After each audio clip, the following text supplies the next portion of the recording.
자, 우리가 출애굽기를 보다가 보면은 특이한 기록, 오늘 읽은 본문 말씀이 등장을 하는데, 자, 오늘 말씀 출애굽기 38장 8절에는 그 하나님의 성막에 쓰인 물건들 중에서 물두멍을 만든 것에 관한 기록입니다. 그런데 이 다른 그 기록들과는 다르게 여기에는 짧게 설명이 덧붙여져 있어요. 그래서 이게 8절에 보면은, 자, 그가 노수로 물두멍을 만들고 그 받침도 노수로 하였으니 곧 회막문에서 수종드는 여인들의 거울로 만들었더라. 요 기록이 그렇게 첨가되어 있습니다. 자, 먼저 오늘 이 말씀을 잠깐 설명을 드리자 그러면, 제가 제일 먼저 그가 할 때 그가 누군가 하면은 부살렐이라는 사람을 말합니다. 자, 여기 제가 그 주보에 성경 구절들 찾아줬으니까 성경은 덮으시고 그 주보만 보시면 됩니다.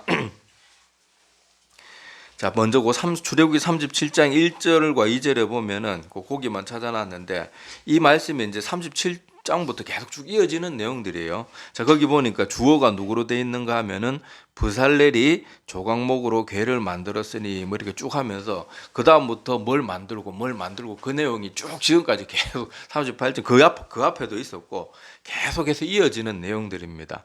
자, 그래서 여기 부살렐이라는 사람은 성막을 하나님께서 그 성막을 만들 때 그 필요한 물품들을 만들기 위해서 하나님께로부터 특별히 지명을 받고 그렇게 필요한 능력과 그런 모든 것을 하나님께로부터 받았던 사람이에요. 이 성경 읽으면서 부살렐과 오홀리압을 안다 그러면 성경 그래도 조금 읽어보신 분, 약간 번데기에 주름이 잡힌 분들입니다. 자, 그런데 사람들이 많이 착각하는 게 뭔가 하면요, 부살렐과 오홀리압에 대해서 아는 사람들이 많이 가지고 있는 착각이 하나님이 이 두 사람이 특별한 능력이 있어서 들어 쓰셨다 이렇게 알고 있는 분들이 의외로 많더라고요. 근데 성경 우리가 자세히 읽어보면요, 부살렐과 오홀리압이 물론 재능이 있었는지 없었는지 대한 기록은 성경에 안 나옵니다. 그런데 분명한 것은 하나님이 이 사람들이 재능이 있기 때문에 쓴 건 아니에요. 성경에 보면, 자, 출애굽기 35장 30절에서 33절에 보면 하나님께서 부살렐 이 사람을 부르는 그 과정이 기록이 되어 있는데, 자, 이게 보면은 그것도 주부에 있죠. 자, 출애굽기 35장 30절에서 33절 쭉 보면 모세가 이스라엘 자손에게 이르되 볼지어다 여호와께서 유다 지파 훌의 손자요 우리의 아들인 부살렐을 지명하여 부르시고, 자, 부르셨다. 왜 불렀는지는 기록이 전혀 없습니다. 자, 그 다음에 뭐라고 돼 있어요? 하나님의 영을 그에게 충만하게 하여 지혜와 총명과 지식으로 여러 가지 일을 하게, 잘하는 사람이 아니고 잘했던 사람이 아니고 여러 가지 일을 하게 하셨다. 그렇게 되어 있습니다. 자, 그리고 금과 은과 노수로 제작하는 기술을 고안하게 하시고 보석을 깎아 물리며 나무를 새기는 여러 가지 정교한 일을 하게 하셨다. 그러니까 모든 능력이 누구로부터 왔어요? 하나님께로부터 왔어요. 그래서 이것을 제가 왜 오늘 본문의 주제는 아니지만은 말씀을 드리는가 하면, 하나님께서 우리를 들어 쓰실 때는 우리 재능에 얽매이는 분이 아니에요. 그걸 꼭 명심하셔야 돼요. 제가 왜 이걸 강조를 드리는가 하면요, 사람들이 처음에는 겸손하게 하나님 처음 믿고 그럴 때는 겸손하게 신앙생활을 잘 하던 분이 조금 교회에서 이렇게 뭐 섬기고 막 사람들이 칭찬해주고 이러면요, 자기가 잘나가지고 뭘 했는 줄 착각해가지고 교만에 빠지는 사람들을 정말로 많이 봤어요. 집사 때는 전혀 안 그랬던 사람이 딱 장로 되고 나면요, 온 교회를 막 다 휘젓고 다니고요, 막 목사한테도 막 맨날 대들고 그런 사람도 여러분도 아마 보셨을 거예요.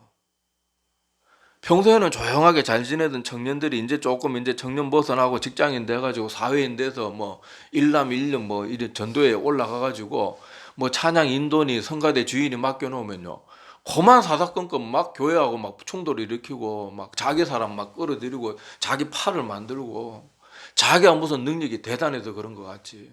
그러는 일들을 참 제가 사역하면서 참 신물나게 많이 봤습니다. 정말로 사람이 완전 180도 변하는 사람들이, 물론 처음부터 끝까지 신실하게 잘 믿는 분들도 많죠. 그런데 정말 쉽게 변질되는 사람들 참 많이 봤는데, 오늘 여기도 분명히 기억해야 될 게 뭔가 하면요, 하나님은 우리가 재능이 있고 없고 그거 막 저 사람이 재능이 있으니까 저 사람 막 하나님이 들어 쓰시고 저 사람은 재능이 없으니까 하나님 못 들어 쓰시고, 그게 아니라니까요.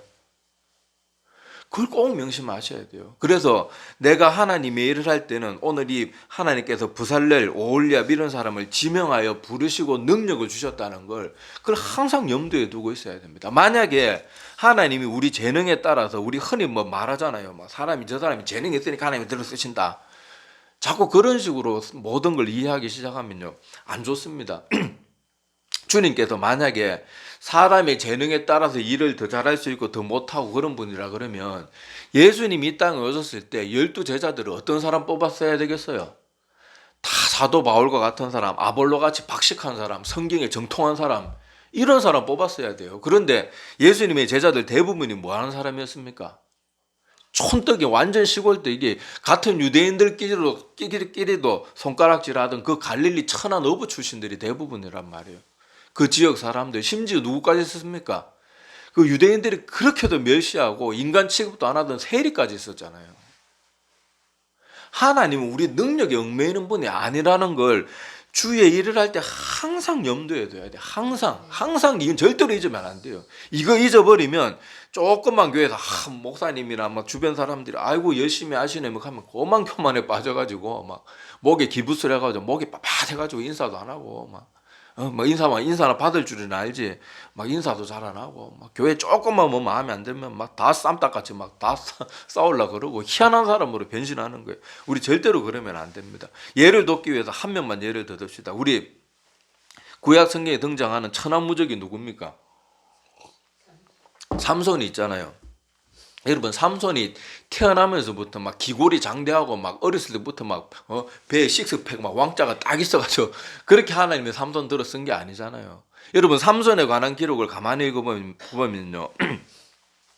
삼손이 막 그 사자를 찢어 죽이고 이럴 때 보면요. 계속 어떤 기록이 기록되어 있는가 하면 100%다 그런 건 아닌데 대부분 어떤 말이 있는가 하면요.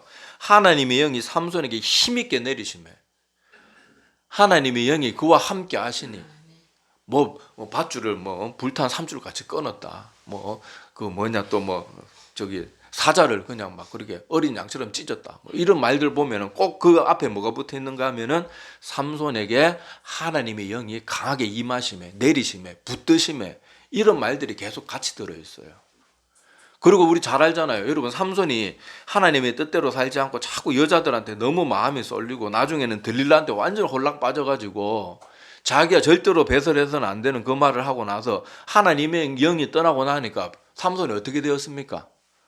한때 나귀 턱뼈 하나로 1,000명을 쳐 죽였던 그 천하무적 인간을 초월한 그 슈퍼맨 같은 사람이 어떻게 됐어요?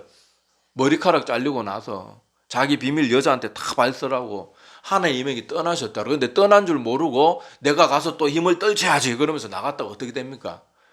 혼자도 1,000명을 죽였던 사람이 블레셋 군사가 몇 명을 못 당해가지고 가서 잡혀가 두 눈이 뽑히는 걸 보시잖아요. 삼손이 힘이 세가지고 하나님 들어 쓴 게 아니고 하나님이 함께 하시니까 힘이 센 거라니까요. 우리는 자꾸 이걸 잊어요. 교회 직분자들이 직분만 좀 올라가면 올라갈수록 자꾸 목이 뻣뻣해지고 교회에서 자꾸 문제 일으키고 자기 사람 만들고 다 지가 잘나서 그런 줄 아는데 착각하지 마세요. 하나님이 참다 안 돼가지고 이 삼손처럼 하나님이 어느 순간 떠나버리시면 그 사람 아무것도 아니에요. 아무것도 아니에요. 그걸 꼭 명심하셔야 됩니다.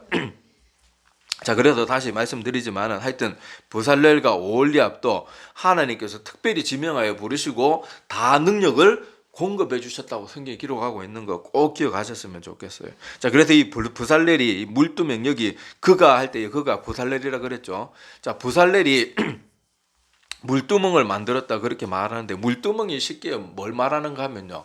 세숫대야, 큰 세숫대야라고 생각하면 됩니다. 물론 우리가 생각하는 그런 세숫대하고는 틀려요. 여러분들이 궁금하시면 요새 인터넷 좋으니까 물두멍 치면 요새 다 그 그림 사진 다 나옵니다. 그래서 여러분 정말로 제사장이 주일 하기 전에 그 정결 예식으로 손을 씻잖아요. 세숫대에 물 떠놓고 쪼그려 앉아가지고 씻었겠습니까? 그게 아니고 좀 큰 세숫대야라고 생각하면 되는데 그 큰 대야 같은데 받침이 있어가지고 서서 손을 씻을 수 있는. 그래서 제사장이 뭘 하든 항상 뭐 했어요? 먼저 정결 예식 씻고 그 다음에 주의를 했거든요. 그래서 그때 정결 예식 제사장이 손을 씻고 그렇게 발을 씻고 하는 그 기구가 물두멍이었어요. 받침이 있는 큰 세숫대야라고, 그러니까 서서 이렇게 손을 씻을 수 있는 그런 대야라고 생각하면 됩니다. 자, 그거를 구리로 만들었는데 자, 다른 성경의 기록들을 보면요. 자, 출애굽기 38장 1절에서 뭐 쭉 다 봐야 되는데 우리가 뭐 시간상 다 볼 필요는 없고, 다른 거 만들었을 때 기록은요. 부살렐이라는 이 사람이 뭐 어떻게 만들었다. 뭐 세규비 반이 되게 만들었다. 뭐 제단과 뿔로 연결하고 뭐 노소로 만들었다. 뭐 불과 갈고리 뭐 옮기는 그릇을 만들었다. 뭐 나무로 뭘 만들었다. 다 그냥 만들었다로 끝이에요. 사이즈 나오고 뭐 만들었다. 이걸로 끝인데, 유독 오늘 이 38장 8절에는 설명이 덧붙여 있는데, 자, 그 설명이 뭔가 하면요. 아까 우리 읽었잖아요. 자, 38장 8절로 다시 보세요. 자, 그가 노소로 물두멍을 만들고 그 받침도 아까 말했죠. 서서 씻을 수 있어야 되는 거니까 받침도 있는데, 자, 다 노소로 만들었는데 유독 여기에만 설명이 붙어 있어요. 자, 뭐가 붙어 있는가 하면 곧 회막문에서 수종드는 여인들의 거울로 만들었더라. 이렇게 기록이 설명이 덧붙여져 있어요. 자, 그래서 요즘 시대를 살아가는 사람들이 이 말을 읽으면 노수로 만들었다 그러는데 여인들의 거울로 만들면 거울은 유리인데 이거 무슨 소린가 이렇게 이해할 수도 있는데, 자, 여러분, 우리가 지금 보고 있는 막 맑고 깨끗하게 보이는 거울이 본격적으로 만들어진 거는요, 역사가 100여 년 정도밖에 안 됩니다. 물론 최초의 유리 거울은 16세기경에 만들어지긴 했는데, 그때 당시도 그거는 제대로 만들기도 힘들고 그렇게 보급이 제대로 되지 않았어요. 우리가 지금 보고 있는 정말로 또렷이 있는 그대로 보이는 저런 거울은 100여 년 전에 그렇게 본격적으로 만들어지기 시작했습니다. 우리나라 그래도 1890년대 신문 이런 거 보면은 우리나라가 아직도 거울도 전량 수입하고 아직도 우리나라 힘으로 못 만든다 이런 걸 한탄하는 신문 기사도 있었다고 합니다. 자, 그래서 여러분들이 여기에서 말하는 이 그 거울은요, 옛날에 말하는 청동 거울을 말해요. 옛날에는 이렇게 유리 거울, 유리 자체도 없었고 유리 거울이라는 게 없었기 때문에 그때는 청동 거울을 썼는데, 지금도 여러분 우리는 지금 이 시대는 막 재련 기술이 좋아가지고 막 구리판도 얼마든지 막 거울처럼 반들반들하게 만들 수 있었지만은, 여러분들 이것도 한번 찾아보세요. 과거 청동 거울 보면요, 형편없어요, 질이. 지금처럼 구리를 막 깨끗하게 완벽하게 재련할 수 있는 그런 기술도 없었고, 말이 그냥 구리 거울이지 이걸로 사람이 얼굴이나 볼 수 있나 싶을 정도로 정말로 조악하고 막 품질이 정말로 안 좋습니다.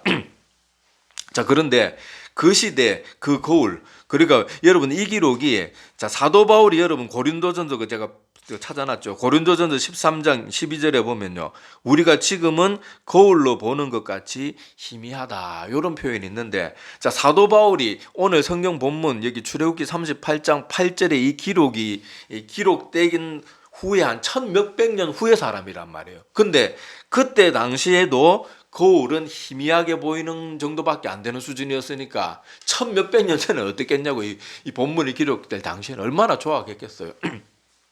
자, 그런 거울이었지만은, 그럼에도 불구하고 이 녹거울, 청동 거울이지만 이 거울은요, 여인들에게 있어서 전 재산과 같은 것이었어요. 과거에 정말로 가난한 사람들 한평생 거울 한번 손에 못 잡아보고 죽는 사람도 허다 있습니다. 그래서 여인들이 제일 갖고 싶어 하는 물건이, 지금은 막 구찌, 핸드백 뭐 이런 거 그러지만은 이 시대, 그 시대에는 여인들이 가장 갖고 싶어 하고 제일 보물같이 여겼던 게 이 청동 거울이었어요. 그래서 드라마라든지 영화 같은 거 보면요, 옛날 여인들이 제대로 고증한 거 보면, 요새 희한한 사과 같은 거 보면은 막 우리나라 뭐 고려시대, 조선시대인데 거울이, 유리 거울이 막 나오고 이러는데 전혀 제대로 고증을 못한 거예요. 그래서 옛날에 그 영화 같은 거 보면요, 여인들이 거울도 어디서 꺼내는가 하면요, 막 나무 상자에 곱게 꺼내가지고 보면 막 또 천으로 싸가지고 그래가지고 꺼내가지고 이렇게 보는데, 희미하게 고증 잘 됐는 그 영화들 같은 거 보면요, 희미하게 제대로 보이지도 않아가지고 막 이렇게 보는 그런 장면들이 영화나 드라마 같은 데 나오는 경우가 있는데, 그런 거울이었단 말이에요. 근데 그것도 막 얼마나 아꼈는지 맨날 천으로 쌓아두고, 또 이러면 알다시피 구리라는 게 공기 중에 가만히 놔두면 어떻게 됩니까? 이게 산화가 돼가지고 제대로 막 뭐 피막이 생기고 이래가지고 제대로 구실을 못해요. 그래서 우리 옛날에 어르신들 얘기 들으면은 옛날에 녹거를 썼잖아요. 그것도 일본 놈들이 막 그 폭탄 만든다고 다 수거해가고 그랬는데, 그 녹거를 막 그거 시간 조금만 지나면은 막 색깔 변색되고 이러니까 그거 내과 이렇게 모래사장 가가지고 지푸라기로 막 모래 해가지고 막 닦고 그랬다 그러잖아요. 그러니까 옛날 여인들 그걸 차마 그렇게 닦지는 못하고 매일 닦는 거예요, 천으로. 매일 닦고 그렇게 정말로 소중히 여겨서 지금 이 시대에 막 구찌 핸드폰보다 훨씬 귀하고 한 여인에게 있어서 한평생 제일 갖고 싶어 하는 게 거울인데, 제가 왜 이렇게 설명 열심히 드는지 알겠죠? 거울인데 이걸 어떻게 했대요? 하나님 앞에 바치는 거예요. 여인들이 제일 그렇게 소중히 여기고, 지금 핸드백 구찌 제가 명품 메이커 다 몰라서 잘 모르겠는데, 하여튼 그것보다 훨씬 더 귀중하게 여겼던, 한평생 여인들이 제일 갖고 싶었던 선망의 대상이 되었던 그 청동 거울, 그걸 하나님 앞에 아낌없이 드리는 거예요.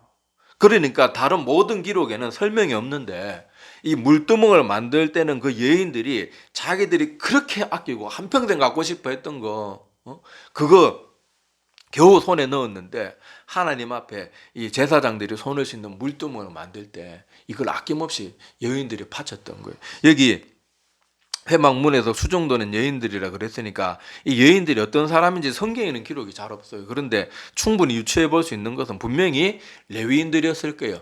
아마 그 성막에서 수종도는 레위인들의 여자 가족들, 그러니까 아내라든지 딸이라든지 이런, 그러니까 성막이라고 남자들이 그 모든 일을 다 할 수 없잖아요. 그 이스라엘 수많은 백성이 왔다 갔다 하는데, 그러니까 청소도 하고 이렇게 보수도 하고 그러는 간단한 힘 많이 안 드는 일들은 아마 여인들의 도움도 분명히 필요했을 거란 말이에요. 아마 그래서 레위인들, 여인들 중에서도 그렇게 함께 일을 돕는 그런 여인들이었을 텐데, 그 여인들이 그렇게 귀하게 여기고 매일 천으로 싸두고 매일 닦아서 광을 반질반질하게 내고 그거 바라보면서 내가 거울이 하나 생겼다고 그렇게 좋아했던 그 여인들이 하나님 앞에 아낌없이 드렸더니 성경에서 이걸 잊지 않고 기록으로 남겨둔 거예요.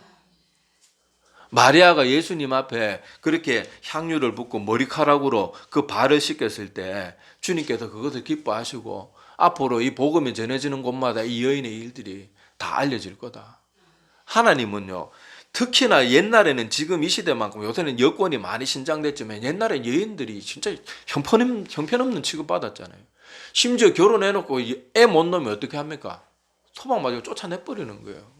인간 취급도 못 받은 그 시대에 하나님이나 예수님께서는 그 여인들, 그 시대에 그렇게 멸시받던 사람들이라도 그 작은 섬김들을 절대로 놓치지 않고 기억하고 기록으로 남겨두시는 거, 이게 정말로 감동이 되는 거예요. 그래서 제가 늘 말씀드리지만은 성경 읽을 때 제발 오늘 몇 장 읽으니까 막 이런 식으로 제발 성경 그런 식으로 한평생 읽어도 진짜 하나님이 정말로 특별하게 그 사람에게 어떤 그렇게 읽다가도 이렇게 딱 하나님께서 해주는 거 아닌 이상은 그런 식으로 백날 첫날 읽어도 하나님의 말씀으로 은혜 못 받아요. 하나님의 말씀을 읽겠는데 정말 하나님의 말씀에 어떤 말씀이 있을까 정말로 궁금하고 사모하는 마음으로, 또 말씀 읽기 전에는 딱 두 손 모으고 기도하고 그렇게 읽어야지 하나님의 말씀이 주시는 귀한 것들을 놓치지 않고 깨닫게 되는 거예요. 성경은요, 광산과 같습니다. 이미 광도가 다 뚫려 있고 광도에 레일이 다 깔려 있어가지고 광차가 왔다 갔다 하고 이미 그 길이나 모든 중요한 것들이 이미 다 알려져 있고 다 구축이 돼 있어요. 그렇지만 광부들이 또 들어가서 어떻게 합니까? 기계 같은 거 쓰면 무너지는 위험한 곳에 가서는 호미 같은 거 조그만한 거 들고 삭 같은 거 들고 가가지고 거기서 또 금을 찾아내는 거예요. 성경 말씀도 마찬가지입니다. 이미 중요한 내용들이 이미 다 알려져 있어요.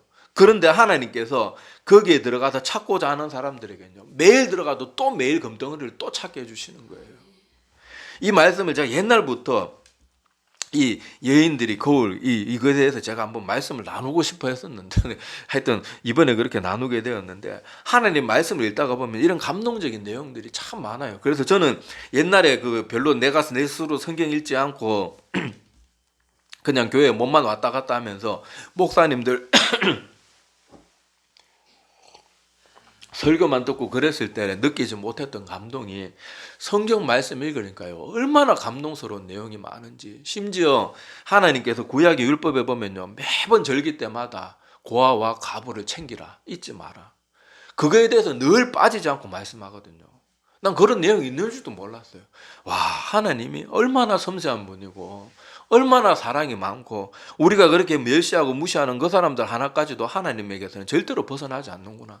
그게 얼마나 큰 감동이 되었는지 모릅니다. 자, 그래서 오늘 이 물두멍으로 참 물두멍을 만들 때 여인들이 이렇게 회막에서 수종드는 여인들이 자기들이 그렇게 한평생 제일 귀하게 여기고, 어떤 사람들은 가난해서 아마 한평생 가지지 못한 사람도 있었을 텐데 그 소중한 것들 아낌없이 바치는 이 여인들의 섬김이 얼마나 귀했으면요. 다른 아까도 봤잖아요. 다른 것들은 전부 그냥 뭐 만들었더라, 어떻게 했더라, 뭐 나무로 했고 어떻게 했더라, 이걸로 끝인데 여기에만 유독 요 설명이 붙어 있는 것은 하나님이 그만큼 기뻐하시고 성경을 읽는 사람들이 이것을 발견하길 원하실 거예요. 그리고 우리는 이제 그걸 보고 또 감사하고 기쁨으로 나아가는 겁니다. 그래서 여자들은 특히 거울 많이 보잖아요. 저 같은 사람은 거울 잘 안 봅니다. 뭐 어디 뭐 누가 뭐 약속이나 있으면은 아이고 뭐 어디 뭐 머리가 있어 뭐 새집이라도 안 지었나 그렇게 거울 한번 보죠. 여자들은 맨날 거울 보. 아니 심지어 예배 때도 이렇게 부격자들이 뒤에 이렇게 우리는 이제 뭐 문 열고 닫아야 되고 뭐 안내 끝까지 하고 뭐 앉아야 되니까 매일 부격자들은 뒤에 앉잖아요. 보면 예배 시간에도 뭐 또 요새 젊은 애들은 핸드폰으로 이게 요새 이게 또 여자들은 보면 이제 하여튼 거울 엄청나게 봐요. 그런데 그렇게 소중히 여기던 거울, 옛날에 그 시대 그 귀하고 지금 구찌 핸드폰보다 훨씬 귀한 그 거울을 아낌없이 바쳐가지고 제사장들이 자기를 정결하게 할 때 그 여인들의 정성 가운데서 하나님께서 그걸 기쁘게 받으셨다는 거, 이게 모르겠어요. 저는 여러분들 어떻게 들리는지 모르는데 저는 이걸 그때 가슴이 뭉클뭉클하고 막 너무 나는 남자인데 괜히 감사하고 막 그렇게 감동이 엄청나게 오더라고요. 자, 그래서 우리도 나 자신을 가꾸는 것보다 하나님을 섬기는 일에 우리가 더 열심히 했어야 돼요. 자, 우리 마지막으로 제가 성경 구절을 찾아놨는데 베드로전서 3장 3절과 4절 한번 보시기 바랍니다. 자, 우리 한번 같이 읽어볼게요. 자, 시작. 너희의 단장은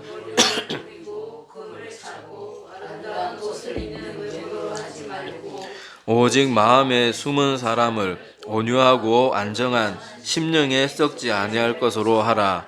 이는 하나님 앞에 값진 것이니라. 아멘. 자, 이게 뭐라고 말합니까? 우리는요, 외모 치장하는, 물론 하지 말란 말은 아니에요. 그리스도인들도요, 당연히 단정해야 됩니다. 목사가 뭐 설교하고 신방 다니는데 세수도 안 하고 그렇게 티셔츠 차림에 쓰리빠 끌고 다니면서 그러면 얼마나 욕을 하겠어요. 물론 우리 단정해야 되지만은 성경에 보면 단정하지 말란 말은 아니에요. 그런데 여기 보니까 우리가 외모를 가꾸고 이러는 데 시간을 쏟을 게 아니고 뭐에 마음을 쏟으래요? 우리 심령을 가꾸는 일에 우리 심령을 썩지 아니할 것으로 하라. 이것이 하나님 앞에 값진 것이니라.